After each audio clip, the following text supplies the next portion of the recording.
Universe is saying to you today, my dear child,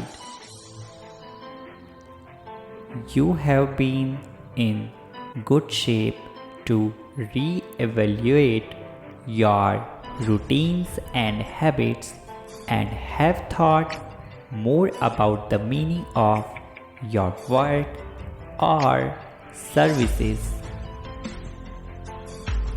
Over the next few weeks, recent communication and decision-making issues should improve.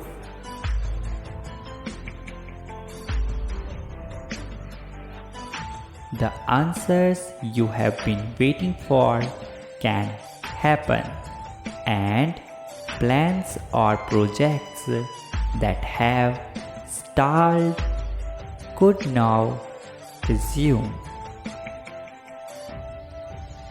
However, you can be flooded with hard to understand energies during today's shift, and it's a better day to cash in, rest, than take action.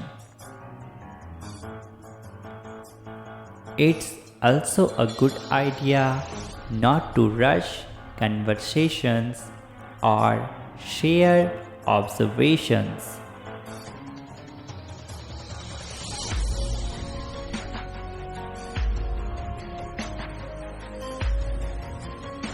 It's a stressful time, but it's the tension that motivates you to make changes.